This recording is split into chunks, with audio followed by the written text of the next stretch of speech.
It's a very interesting thing to say, but I've developed a very, very good relationship. We'll see what that means. But he's never had a relationship with anybody from this country and hasn't had lots of relationships anywhere. And I always say, you know, the media sometimes will say, well, what have they given up? We've given up nothing.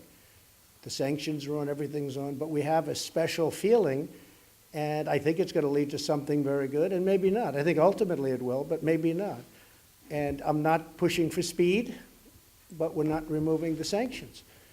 And we're going to have, I think, a very interesting 2.5 days in Vietnam. And we have a chance for the total denuclearization of an area of the world that was very dangerous. When I first came in, or really more particularly at the end of the last administration, there were rockets going up, there were missiles going up, there were bombs going off, there were massive cannons being tested. If you ever saw the picture of the beach, I've never seen anything like it, where you had literally thousands of cannons on the beach shooting out into the waters.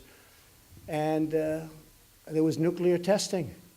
In fact, they thought it was earthquakes. They said there are massive earthquakes, and then they realized it was North Korea. They said, wow, I think it's maybe not an earthquake. Now there's no testing, there's no rockets, there's no nuclear testing, and we get along well, very well. As I tell Chairman Kim, he has a chance to have a country that is so vibrant economically, maybe one of the most in the world. He's got a location that's unbelievable. As a real estate person, I've always done very well with location. But he's right between China, Russia, and then on the other side, South Korea. So they can't touch each other unless they go through North Korea. And I say, you have one of the greatest locations. They have incredible people, hardworking people, smart, energetic, and I think it can be really one of the great financial and economic countries anywhere in the world. So I tell him that. I said, but you can't do that if you're going to keep nuclear. If you do nuclear, that can't ever happen. And we see eye to eye, I believe, but you'll be seeing it more and more over the next couple of days, one way or the other. What's going to happen, I can't tell you.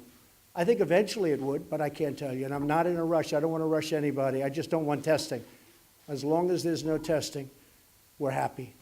But we have 2 very interesting days planned, and I think it's a very important thing. Prime Minister Abe of Japan said he can't believe what's happened in such a short period of time because rockets were being fired over Japan. Rockets and missiles, both.